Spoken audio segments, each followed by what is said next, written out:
Assalamualaikum warahmatullahi wabarakatuh.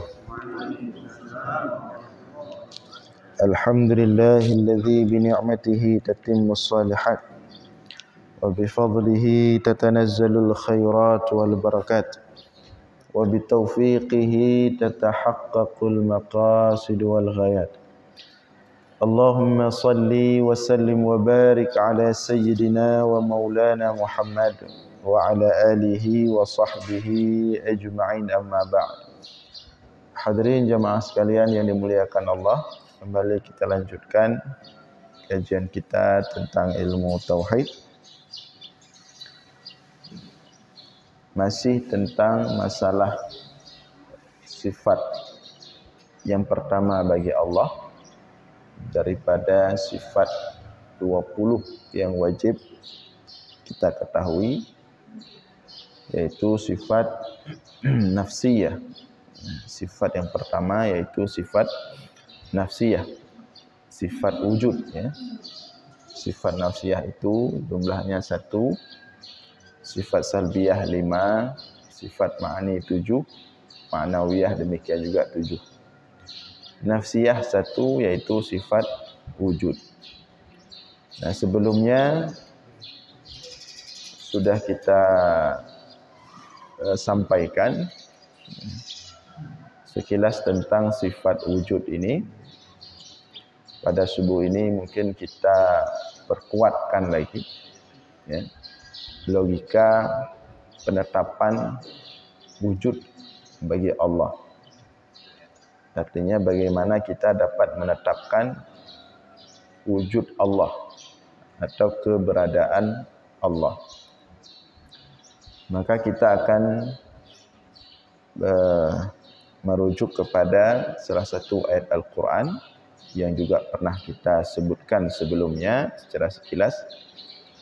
Allah berfirman dalam Al-Quran, am khuliqu min ghairi syai'in am humul khaliqun. Am khuliqu min ghairi syai'in am humul khaliqun. Artinya, am khuliqu min ghairi syai'in, apakah mereka itu makhluk diciptakan min ghairi syai'in, tanpa dari sesuatu apapun, am humul khaliqun, atau justru mereka itu makhluk menciptakan diri mereka sendiri. Nah, jadi kita ulangi, am khuliqu min ghairi syai'in am humul khaliqun. Apakah mereka makhluk kita? Khuliqu min ghairi syai'in, diciptakan tidak dari sesuatu apapun. Am humul khaliqun, atau justru mereka itu makhluk kita menciptakan diri kita sendiri. Nah, ayat ini adalah ayat yang berbentuk istifham. Istifham ingkari, pertanyaan. Pertanyaan yang ingkari, maksudnya Allah tidak butuh kita menjawab kepada Allah secara langsung. Tapi pertanyaan ini untuk kita dengar, kemudian kita berfikir, ya, kita renungi, kemudian kita jawab pada diri kita sendiri, kemudian kita menjalankan sesuai dengan jawaban itu. Kita menjalankan kehidupan ini sesuai dengan jawaban itu. Nah, ayat ini Allah, ya, ingin memperkenalkan dirinya. Nah, pertanyaan ini cara Allah memperkenalkan dirinya. Cuman Allah di sini tidak memperkenalkan dirinya itu secara langsung tentang dirinya. Tetapi di sini Allah memperkenalkan dirinya dengan cara wujud makhluk. Nah, Allah memperkenalkan dirinya dengan wujud makhluk. Sehingga di sini banyak sekali ilmu dalam ayat ini. Sehingga kita ulangi, dalam ayat ini Allah tidak memperkenalkan dirinya secara langsung. Jadi Allah memperkenalkan dirinya itu melalui makhluk. Artinya kalau makhluk itu mengenal dirinya, hakikat dirinya, pasti dia akan mengenal Allah. Sebagaimana ada satu ungkapan dalam hikmah Arab, man arafa rabbahu arafa nafsahu. Barang siapa yang arafa nafsahu arafa rabbahu. Barang siapa yang mengenal dirinya, pasti dia akan mengenal Tuhannya. Dalam kitab Jauharatut Tauhid, Syekh Al-Laqani mengatakan, fandur ila nafsika summan taqil ila as-sufli summa ila al-ulu. Lihatlah kepada dirimu, dirimu sendiri, kemudian lihatlah kepada alam di sekitarmu. Al-ulu, alam di atas, langit beserta seluruh isinya. As-sufli, bumi beserta seluruh isinya. Tajid, engkau akan mendapatkan beda sun'a, ciptaan dirimu, alam sekitarmu, sun'a, satu ciptaan yang sangat luar biasa sekali. Beda al-hikam, yang penciptaannya itu tidak ada tandingannya dan penuh dengan hikmah, sangat detail sekali. Maka di situ engkau akan mendapatkan bahwa ada penciptanya. Nah, jadi dalam ayat tadi yang pertama sekali kita menemukan cara Allah memperkenalkan dirinya, cara Allah menetapkan wujudnya, wujud dirinya, yaitu dengan cara atau melalui keberadaan makhluk, melalui hakikat penciptaan makhluk. Sehingga para ulama tauhid sepakat, dalam akidah ini para ulama sepakat untuk kita mengenal Allah tidak ada cara lain kecuali melalui keberadaan makhluk. Karena kita tidak bisa melihat zat Allah, kita tidak bisa melihat langsung zat Allah di dunia ini. Di akhirat pun tidak semua bisa melihat zat Allah. Walaupun pendapat Ahlus Sunnah wal Jamaah, Asy'ariyah, Maturidiyah, di akhirat nanti ahli surga akan melihat Allah. Tapi yang di luar surga tidak bisa. Maka karena kita tidak bisa melihat langsung zat Allah, kita tidak bisa mengetahui, kita tidak bisa menetapkan wujud Allah itu dengan diri Allah. Kemudian kita juga tidak bisa membayangkan zat Allah. Siapa di sini bisa membayangkan zat Allah? Tidak ada yang bisa membayangkan zat Allah. Karena Allah bukan makhluk. Karena Allah tidak diikat oleh tempat. Karena Allah tidak diikat oleh waktu. Kita ketika membayangkan sesuatu itu tidak terlepas dari sesuatu yang bertempat. Kita ketika membayangkan sesuatu tidak terlepas dari sesuatu yang diikat oleh waktu. Kita ketika membayangkan sesuatu tidak terlepas daripada sesuatu yang ada di alam ini. Kan begitu? Ketika kita katakan ada satu orang sifatnya begini. Yang kita bayangkan apa? Langsung rambutnya ikal atau lurus atau keriting. Dikatakan kulitnya putih, ya berarti putih. Kemudian posturnya begini, ya, terbayang terus. Kita hanya bisa membayangkan sesuatu dengan sesuatu yang ada di alam ini. Nah, masalahnya Allah tidak sama dengan alam dalam bentuk apapun. Laisa kamitslihi syai' wa huwas samiul basir. Tidak ada yang serupa dengan Allah dalam bentuk apapun. Jadi kita tidak bisa melihat Allah secara langsung, kita juga tidak bisa membayangkan ya, zat Allah.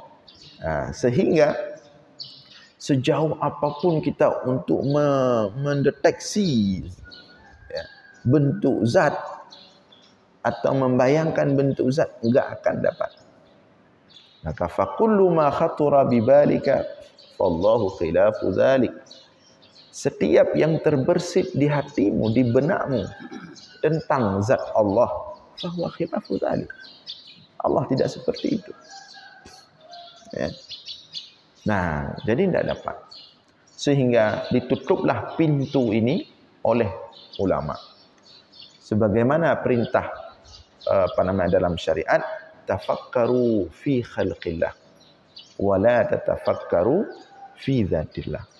Berfikirlah, bertafakkurlah tentang fi khalqillah, ciptaan Allah ini. Engkau akan mendapatkan Allah. Engkau akan dapat menetapkan keberadaan Allah. Wala tatafakkaru fi dzatillah. Dan jangan pernah engkau berfikir tentang bentuk zat Allah, bagaimana membayangkan. Tidak akan engkau dapat. Nah, sehingga ada satu kaedah dalam ilmu logika ya, bahwa sesuatu itu untuk ditetapkan keberadaannya itu tidak mesti dapat dijangkau oleh panca indera yang keenam. Tapi di sana ada sesuatu yang dapat ditetapkan keberadaannya oleh logika, bukan dengan dijangkau oleh panca indera yang keenam manusia, tapi dirasakan efeknya. Nah, panca indera tidak bisa melihat, mata tidak bisa melihat, telinga tidak bisa mendengar, kulit tidak bisa menyentuh, hidung tidak bisa mencium, ya. Tapi logika menyatakan eksistensinya. Kenapa? Karena ada bekas ya, yang dirasakan, walaupun bukan oleh panca indera kelima. Ya. Contoh sederhana. Bisakah kita melihat wujud sedih?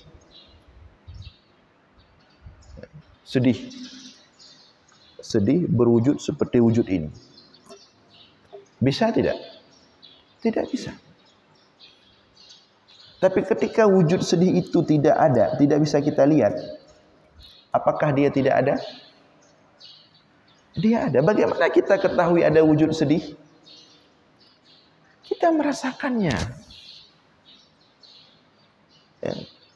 Ada kondisi-kondisi yang kita manusia ya, dengan suatu keadaan tertentu membuat kita sedih. Nah, kita mau cari mana ini sedih.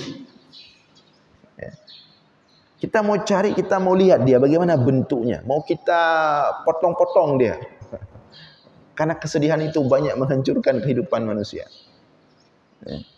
Mau kita injak dia, mau kita hancurkan dia. Tidak bisa. Karena dia tidak berwujud. Tapi apakah dia tidak ada? Dia ada, terasa. Demikian juga sebaliknya. Rasa bahagia, happy. Apakah dia berwujud? Siapa yang bisa melihat wujud happy? Tidak ada yang bisa melihat wujud bahagia.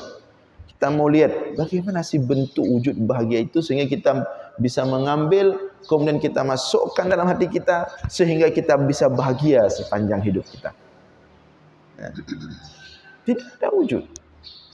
Tapi apakah dia tidak ada? Dia ada. Buktinya apa? Atharuhu. Atharnya, bekasnya ada. Kita merasakan bahagia. Atau contoh dalam bentuk yang lain. Arus listrik.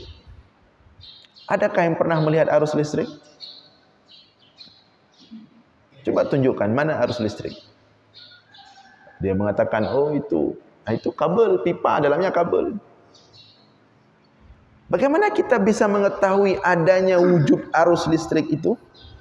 Kalau kita buka pipa, kita buka kabel, tidak nampak juga dia arus. Dia nampak kawat-kawat aja. Tapi arus listrik itu ada. Apa buktinya ada arus listrik? Hidupnya lampu, kipas angin,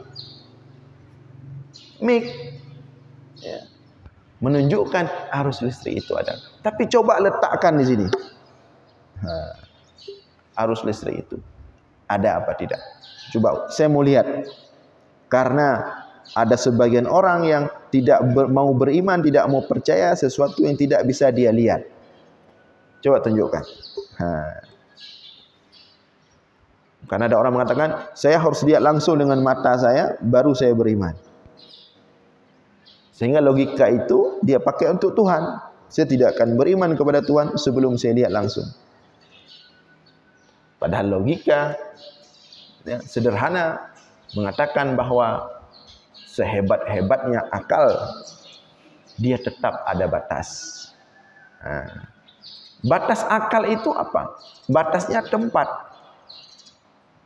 Dia dibatasi oleh tempat. Batas akal itu apa? Batasnya waktu. Dia dibatasi oleh waktu. Mampukah akal menjangkau sesuatu yang tidak bertempat? Mampukah akal menjangkau sesuatu yang di luar waktu? Jangankan akal untuk menjangkau sesuatu yang di luar tempat, yang di dalam tempat saja tidak habis dijangkau oleh akal. Coba lihat ke depan. Apakah akal mampu menjangkau seluruhnya? Tidak, ada batasnya. Atau lihat ke belakang. Apakah akal mampu menjangkau seluruhnya ke belakang sampai ke ujung dunia? Tidak, ada batasnya. Sedangkan Allah pencipta tempat. Dia tidak dalam ruang tempat, tidak diikat oleh tempat. Dia sudah ada sebelum ada tempat. Kana Allah walam yakun ma'ahu syai'un ghairuh. Allah sudah ada sebelum semuanya ada. Dan ketika makhluk itu ada, pada waktu yang sama tempat itu ada. Ruang maksudnya. Kan tidak ada makhluk yang di luar ruang tempat. Kita misalnya mau cari satu tempat yang nggak ada tempat. Mau cari suatu kondisi yang hanya tempat. Tidak ada kan? Apa namanya? Ruang hampa. Oh, mau keluar bumi, tempat juga, ada ruang juga. Jagat raya. Ini di luar itu semua. Bisa ada. Akal jangankan menjangkau yang di luar tempat, yang di dalam tempat saja tidak habis dijangkau oleh akal. Contoh kecil. Tadi kata Syekh Al-Laqani, fanzur ila nafsika, lihatlah kepada dirimu. Ini struktur tubuh manusia ini. Struktur tubuh manusia. Ini semua yang ada di dalam struktur tubuh kita ini belum mampu dibedah oleh akal manusia. Setiap unsur yang ada dalam tubuh ini dalam iplah oleh akal. Itu padahal berbagai spesialis sudah dibentuk. Untuk saraf aja harus ada satu spesialis khusus. Yang payah hijak kuliah mutun-tun habis cilai demu. Untuk jantung yang kecil ini, jantung yang ubutnya, ini payahnya spesialis. Karena spesialis kemudian tambah lagi bedah jantung lagi. Karena spesialis bedah lagi tidak mampu dia menjangkau seluruh masalah jantungnya. Sehingga terus dikaji, terus dipelajari, terus. Paru-paru ada spesialisnya. Tulang ada spesialisnya. Kulit ada spesialisnya. Tidak cukup dokter umum, maka harus ada spesialis. Tip-tip organ dalam tubuh harus ada spesialisnya. Dan untuk ijazah kuliah untuk spesialis tip-tip organ UBBO-nya ya, bertahun-tahun, mungkin berpuluhan tahun. Tapi golong habis dibedah yang hakikat dalam tubuhnya. Yang terstruktur dengan baik, teratur, sistem kerjanya mandiri semuanya. Kemarin kami dinampakkan sama dokter Imam bedah saraf, nampakkan gambar dalam kepala manusia seperti pohon terumbu karang laule lemah laule, seperti terumbu karang dalam laut. Kita tanya sama dia, ini kenapa seperti terumbu karang ini begini, ini apa fungsinya ini? Iya yang kau loh. Begitu terbatas akal manusia. Kalau setingkat tentang makhluk saja, ciptaannya saja, akal itu belum habis menjangkau. Kemudian bagaimana dia mengambil kesimpulan tentang penciptanya. Tapi namun Allah mencoba menetapkan kewujudan dirinya, artinya Allah perkenalkan dirinya kepada kita dengan cara yang sederhana saja, ya. Maka Allah katakan tadi, am khuliqu min ghairi syai'in am humul khaliqun. Jadi cara kita mengenal Allah melalui atharuhu, artinya efek daripada wujud Allah. Seperti tadi kita mengenal adanya rasa sedih, adanya rasa bahagia, adanya arus listrik melalui atharuhu, efeknya. Kita merasa sedih, kita katakan sedih itu ada.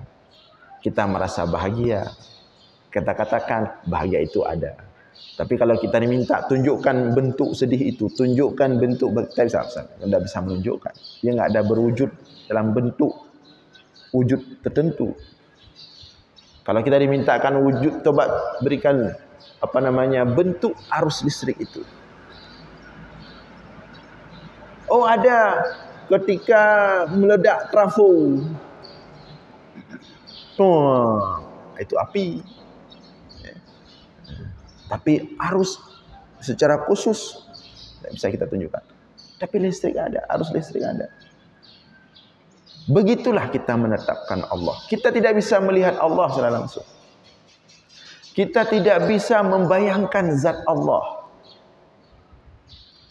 Tapi bagaimana juga untuk kita bisa menetapkan wujud Allah melalui atharu wujudihi, efek daripada wujud Allah, bekas daripada wujud Allah. Apa itu? Adanya makhluk. Bagaimana logikanya? Allah mengajarkan kita, am khuliqu min ghairi syai'in. Ada dua logika nanti di sini. Am humul khaliqun, yang dua-dua ini tidak bisa diterima oleh akal. Sehingga nanti ketika tidak bisa diterima oleh akal, akal akan membawa kita ada satu titik, ada satu sumber. Am khuliqu min ghairi syai'in. Logika pertama, apakah manusia itu diciptakan tidak dari apapun? Tercipta dengan sendirinya? Adakah makhluk yang tercipta dengan sendirinya? Jawabannya tidak ada. Manusia, kita tercipta dari kedua orang tua kita, laki-laki dan perempuan. Kedua orang tua kita tercipta dari kedua orang tua berikutnya. Yang berikutnya dari berikutnya. Yang berikutnya dari berikutnya. Terus dan seterusnya. Demikian juga alam di sekitar kita. Hewan-hewan lahir dari induknya. Induknya lagi dari induknya lagi sebelumnya. Induk sebelumnya dari sebelumnya lagi. Tumbuh-tumbuhan demikian juga. Dari pertemuan pehenyan serbuk. Ya. Maka kemudian tumbuh. Kemudian yang tumbuh itu menerbang, datang angin menerbangkan lagi serbuknya itu, dikirim ke yang jantan, tumbuh lagi pohon yang lain, dan seterusnya dan seterusnya. Am khuliqu min ghairi syai'in, apakah ada makhluk yang diciptakan, yang tercipta tanpa diciptakan dari sesuatu? Tidak ada. Maka di sini ulama tauhid mengatakan selain Allah itu tercipta li'illatin, ada illah. Tapi Allah tercipta lidzatih, dengan zatnya sendiri tanpa ada permulaan. Ya. Dari fakta kita temukan, yang kita dapatkan, yang kita rasakan dari makhluk ini, li'illatin, semuanya tercipta dari sesuatu yang lain, ada materialnya. Ya. Kalau kita kaji, semuanya ada materialnya. Planet bumi, kita kaji unsur-unsur yang ada di dalamnya. Oh, tercipta dari unsur gas, angin, air. Seperti tanya seorang sahabat kepada Rasulullah, mimma khuliqal khalq, wahai Rasulullah, dari apa diciptakan seluruh makhluk ini? Kata Rasulullah, mimma'in, semuanya tercipta berasal dari air. Berarti ada bahan untuk menciptakan makhluk ini. Tidak tiba-tiba kemudian tercipta dengan sendirinya. Ini namanya wujuduhu li'illatin atau wujuduhu li ghairihi. Wujud makhluk itu tidak tercipta dengan sendirinya. Ada bahan. Kemudian bahan itu apakah menciptakan makhluk? Tidak juga. Tidak bisa.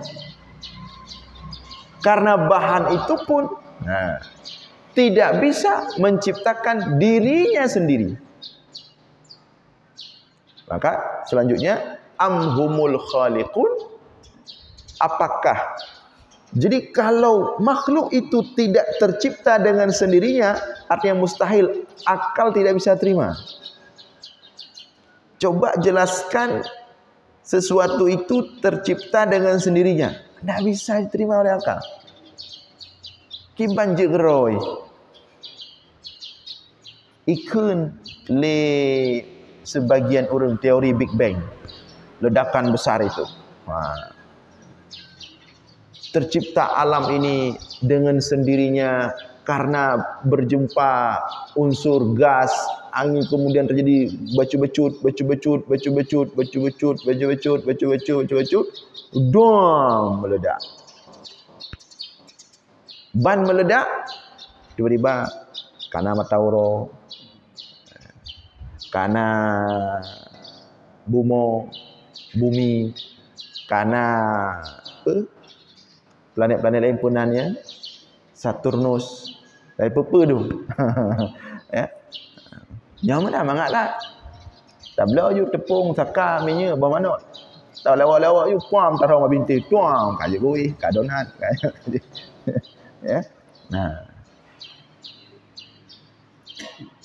Bahkan kalaupun mereka mengatakan takkanlah, okey, bisa saja seperti itu.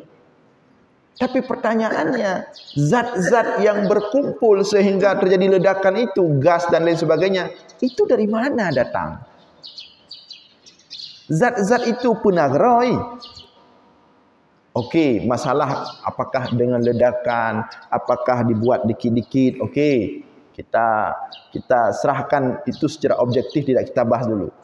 Nah sekarang yang membuat terjadi ledakan itu, ada zat gas, ada zat ini, zat. Nah zat-zat ini dari mana? Pekeh nagroi. Kalau masalah bakal dalam bentuk ledakan, bisa saja. Tak iftirat, tak kenyanjut, bisa saja. Kalau Allah ingin menginginkan seperti itu. Ya. bahawa Allah gepegat unsur gas, unsur angin, unsur air, alian kumpulkan, alian gepegat sabah skema ledakan sehingga tercipta, bisa saja. Tapi pertanyaannya, gas itu dari mana? Zat-zat yang menyebabkan terjadi ledakan itu dari mana? Apakah dia ada dengan sendirinya? Atau dia membuat dirinya sendiri? Apakah dia ada dengan sendirinya? Atau dia membuat dirinya sendiri? Apakah gas itu membuat dirinya sendiri? Sebelumnya tidak ada, kemudian pegat drogeroi, droji hana. Kipan cara pegat drogeroi? Apakah unsur air itu membuat dirinya sendiri? Sebelumnya tidak ada, tiba-tiba dia membuat dirinya sendiri. Tak diterima, tak masuk akal itu.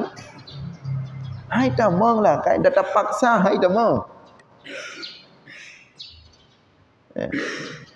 Jangankan akal orang-orang filsafat, anak kecil pun yang masih fitrah, yang masih murni, tak mungkin ada sesuatu ada dengan sendirinya, tidak ada yang buat. Atau lebih-lebih lagi tidak mungkin membuat dirinya sendiri. Kalau am khuliqu min ghairi syai'in, kalau dia ada dengan sendirinya tanpa ada yang buat, itu tidak diterima oleh akal. Am humul khaliqun, lebih-lebih lagi tidak diterima oleh akal. Am humul khaliqun, kalau mereka menciptakan diri mereka sendiri.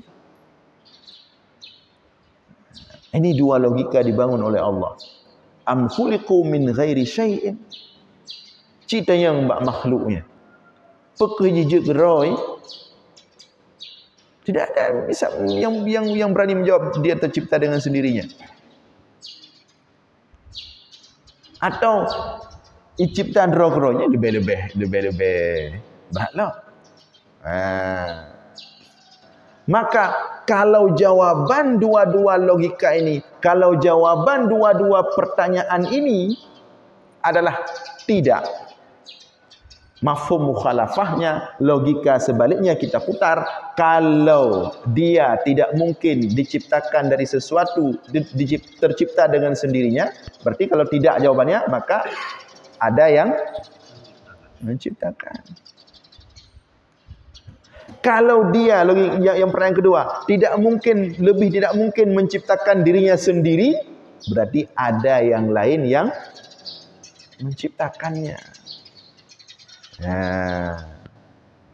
Am khuliqu, kan sederhana sekali logikanya.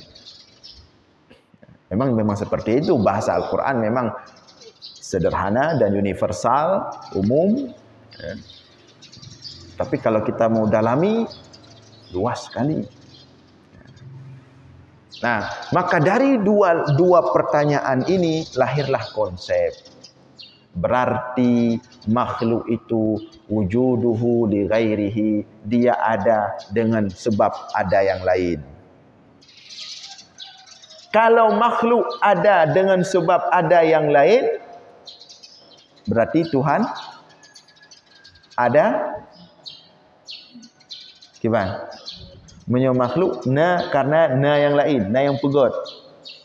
Berarti Tuhan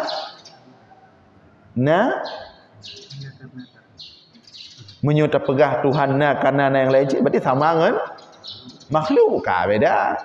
Sama hana kira Tuhan. Menyo Tuhan sama dengan makhluk, hana kira Tuhan. Bertingkah ulama mentang sama dengan hana kira ulama kan? Sama dengan puji ulama. Ya. Rencana sama dengan dayo. Hana kira aja. Pulang Tuhan. Nah, ketika kita katakan logika tadi kita sudah sepakat, sudah diterima bahwa sesuatu apapun makhluk, ya, pasti adanya li ghairihi, dengan li illatin atau li ghairihi karena satu illah, karena ada sebab yang lain. Berarti sebaliknya, Tuhan dia ada bukan karena illah atau bukan karena yang lain. Yang kenyang yang keun wajibul wujud. Wujuduhu li dzatihi. Jadi wujud az-zati. Menyo makhluk wujud li illah. Ya. Allah Tuhan wujud li dzati atau al-wujud az-zati.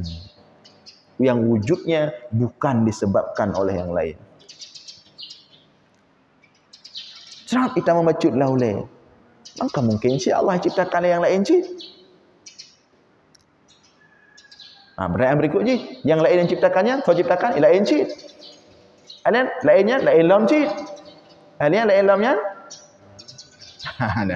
Analogi cik. Hai dah makai cik. Han selesai ya.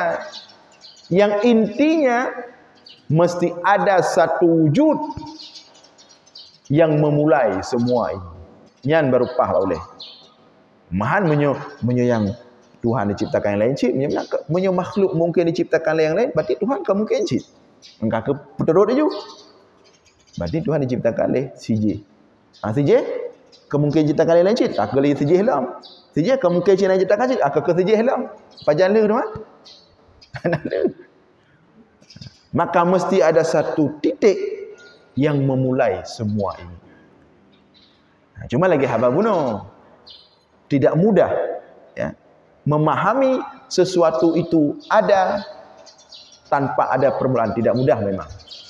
Karena logika kita sudah terbiasa dengan memahami sesuatu yang ada permulaannya. Maka memahami zat qadim yang akan kita bahas pada pertemuan ke depan nanti. Suatu zat yang qadim, artinya suatu zat yang tidak ada permulaan, memang tidak mudah. Karena kita sudah terbiasa memahami sesuatu pasti ada permulaan. Ketika kata kabiasa. Kabiasa getanya ulahi, berarti nak tanggai lahi. Berdiri musalla, nak tanggai berdiri. Tablo kendaraan, nak tun blo. Tak mulai jak kula, nak tun mulai. Mulai tak kerja, nak tun mulai. Kita sudah terbiasa dengan kehidupan, setiap sesuatu itu ada permulaannya. Karena kita sudah terbiasa seperti itu, memang tidak mudah ketika kita dibawa kepada sebuah pemahaman, ternyata ada satu zat yang adanya tidak ada permulaan. Tengok engkau biasa, pupu, logika kita, kehidupan kita sudah biasa sesuatu itu ada permulaan. Ini yang merempak dengan orang pat tinggai di dalam duro hanan dupa garo dalam duro pajan kah ino pertanyaan pajan pun sudah terbiasa seperti itu.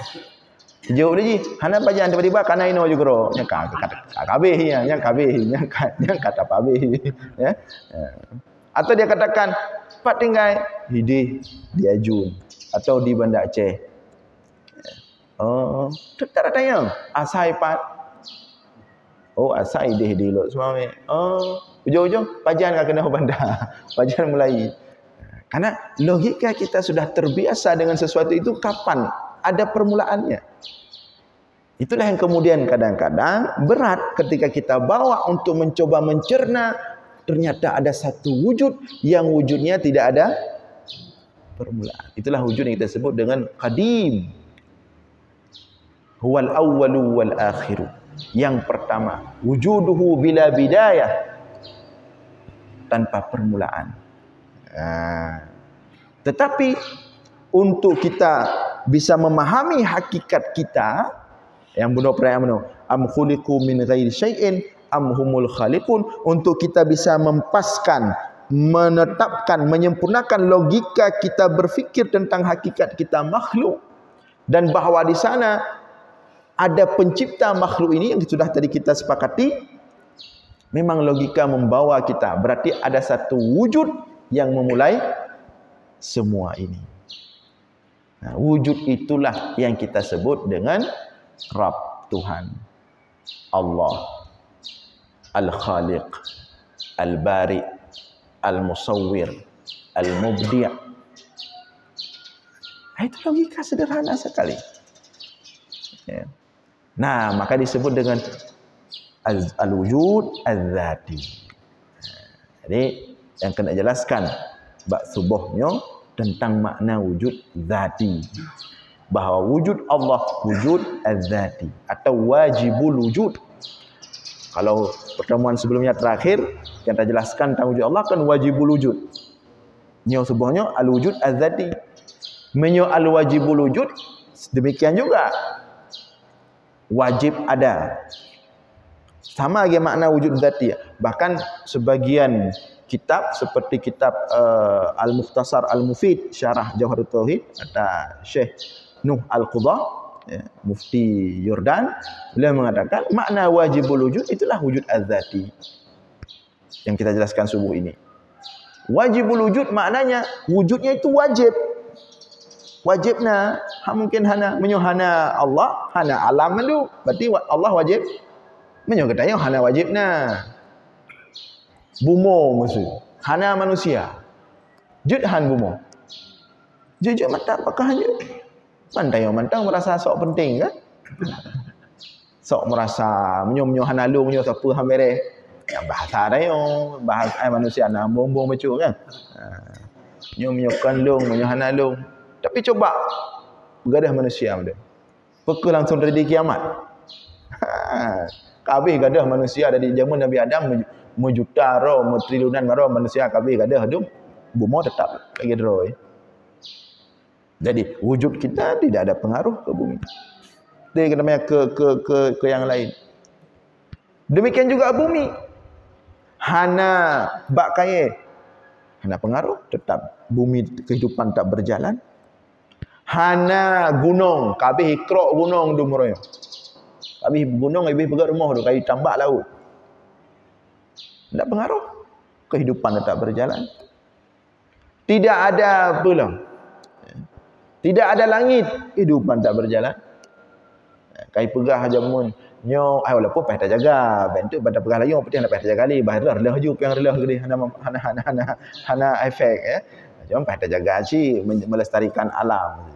Dulu dikatakan bahawa ini semua ada lapisan ozon langit kita ini sehingga apapun benda-benda luar angkasa yang masuk terkikis sehingga diseleksi di sana, dihancurkan di sana dengan adanya lapisan ozon. Tapi hari ini lapisan ozon semakin tipis karena kita di sini banyak polusi di bumi macam-macam lah. Tapi walaupun lapisan ozon katipi bahkan tengok kagak ada kehidupan tetap berjalan. Bahkan tidak ada bumi, kehidupan tetap berjalan. Kecil sekali bumi, tidak ada apa-apanya dibandingkan planet-planet lain yang ubebe raya. Mata urop padit ribai kali lipat lebih raya daripada bumi. Mana pun bumi bio kan. Tapi kalau tidak ada Allah, nyan pengaruh hana ciptaan, hana alam tu. Maka Allah wajib Tuhan pencipta semuanya ini wajib ada. Kalau enggak ada bagaimana ada semua penciptaan ini? Dan ketika dia wajib ada, dia wajib maha hidup. Kalau dia mati, kabeh dia hidup. Jangankan mati, ngantuk pun tidak boleh. Tiklep tingut abi. Karena semua planet ini berputar ya, semua pada porosnya. Mesti senti hai gese. Satu planet bergeser si senti matang, si tengah senti matang, lembah rumput bak senti geser hancur mendu. Atau bak geser idang cepat detik idang musuh bumi idang, tam idang. Habis rut mendu kat mana? Jadi putar 3 hari putar, putar. Mamanya tengok urang kelola. Maka yang kita bacakan tadi setiap selesai solat, la ta'khudhuhu sinatun wala naum. Baik dah pegang oleh alamnya. Nyo musalanya, menyo hana yang uruh, menyo hana yang kendalikan, menyo hana terorganisir, hana pengajiannya. Hana jamaah lagi yo. Hana kehidupan yang begitu indahnya. Tingkah musala yang weo. Tapi dibandingkan dengan ciptaan Allah, menyong karya udah kahyu udah mantap nah yang akan je. Kalau setingkat nyobut ubutnya mentang gedanya nyo payah roh tipluh roh urang tipluh pi hampa buna memang belah. Apalagi alam yang begitu makanya logika, ada satu logika, sesuatu yang tersusun dengan rapi, itu logika orang filsafat buat itu. Setiap yang manzum, yang tersusun dengan rapi, itu ada yang menyusun. Akai, hai terima, nah sesuatu yang tersusun rapi, tapi tidak ada yang menyusun. Hai terima akai. Yang logika yang dibangun oleh para filosof. Tatamang sabah rumah. Bantakalan cukup rapi. Semua terletak begitu tertib rapi sekali. Bajet, barang-barang. Yang menunjukkan rumah itu ada penghuni. Nah yang peduk dan yang perapi. Bandar tamang habis berantakan menghambur nyo pampung gerubang mana ada pedakun sang rumahnya katre hana urangnya. Kan itu logika sederhana. Sesuatu yang tersusun dengan rapi tidak mungkin tidak ada yang menyusunnya. Hai tamang kaidah. Nah kembali tadi kepada logika yang diajarkan oleh Allah melalui pertanyaannya, am khuliqu min ghairi syai'in am humul khaliqun. Yang pakai ayatnya untuk tak pernah ubah anak tanya cara menetapkan wujud Allah. Am khuliqu min ghairi syai'in am humul khaliqun, tanyakan apakah manusia itu atau makhluk itu secara keseluruhan tercipta min ghairi syai'in, jid kedrawai, tidak masuk, faktanya tidak mendukung. Amhumul khaliqun, kalau itu tidak masuk, amhumul khaliqun, apalagi untuk mereka menciptakan diri mereka sendiri. Maka mesti ada satu wujud. Nah, adapun persoalan bunuh, tapi haitama tentang Allah yang qadim. Haitama tentang Allah yang qadim susah haitama. Artinya Allah itu satu wujud yang tidak ada permulaan. Tidak apa-apa. Karena bunuh, akai tanya terbiasa dengan sesuatu yang permulaan. Tapi menyata kebiasaan dengan kebiasaan merempuh hakikat.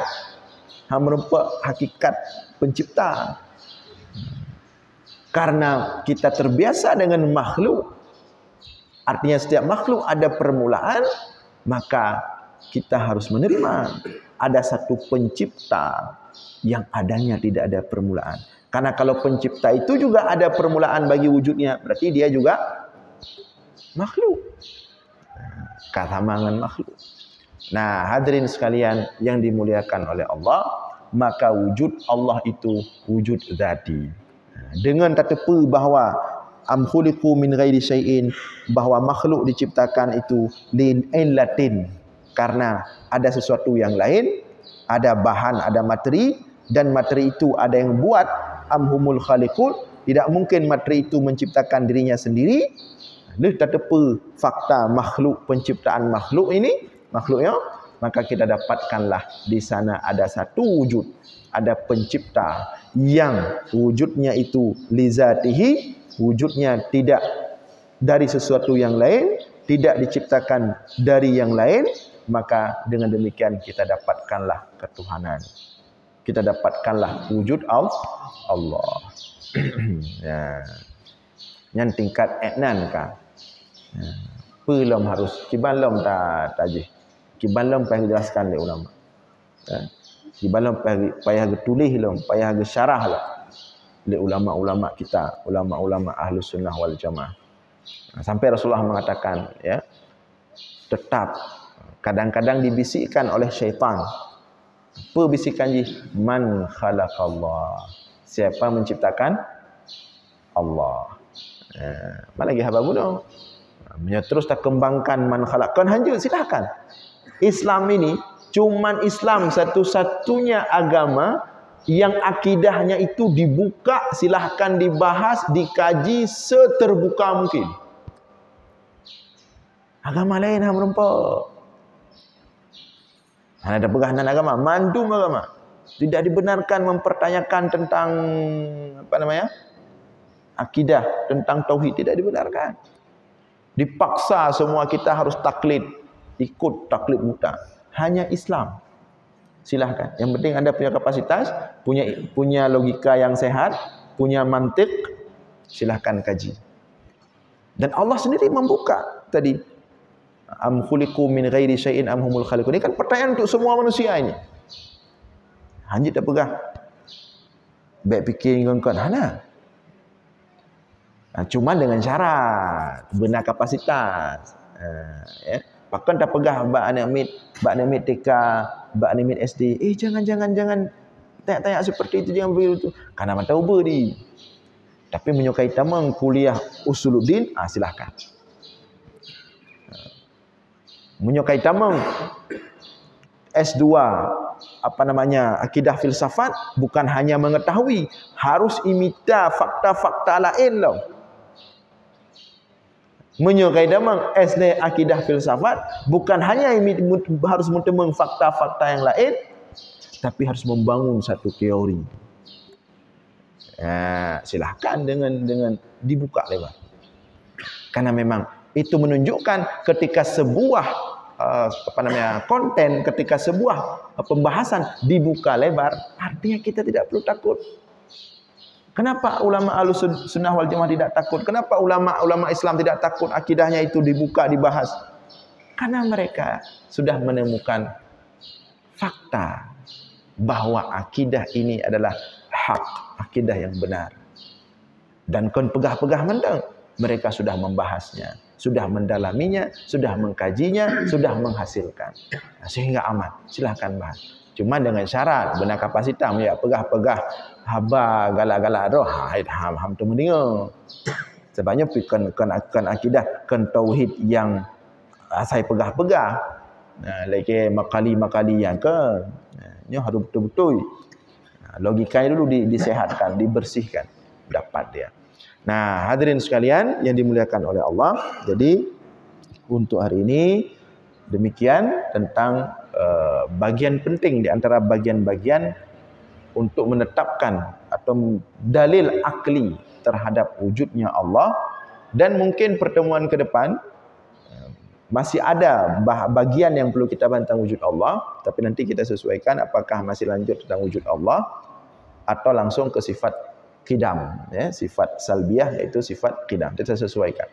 Karena menyo pertemuan 2 bulan 3 kadang-kadang katua tu. Nyo ka dua pertemuan tentang wujud Allah. Boleh ke kadang macam nyo ka 2 bulan dah. Ka gadah lah. Ya, tapi insya-Allah mudah-mudahan ya. Logika-logika sederhana ini meskipun sederhana ringan tapi ini sangat penting sekali, apalagi ya menghadapi anak-anak kita sekarang ini sudah sangat kritis-kritis. Hanja dayo anak dayo betul baik tayang si krek-krek tak hai dah fikir tak ada dah jumpa kata yang gangkang gede. Tak bisa. Kita harus bisa menjawab. Nah, untuk kita bisa menjawab kita harus tahu. Jika kan merno kadang-kadang kan kele-kero tu. Justru kadang-kadang orangnya tamerno untuk kita mempersiapkan generasi ke depan. Nyodro tu tinggal dah preh water kan. Tapi untuk ke depan bagaimana? Setidaknya makanya kalau kita water tamerno tangnya kabrak becuknya kait decerna, betani kero. Tahnid untuk generasi ke depan. Harus tamerno. Ada tengah-tengah jaga harus baca kitab, harus baca buku, harus cerna. Hai tamang paksa becuk. Untuk kita bisa membagikan ilmu itu kepada generasi kita ke depan, untuk anak-anak kita, untuk murid-murid kita. Mudah-mudahan ada manfaat. Mohon maaf atas segala kekurangan. Aqulu qauli hadza wa astaghfirullah li wa lakum. Wassalamualaikum warahmatullahi wabarakatuh.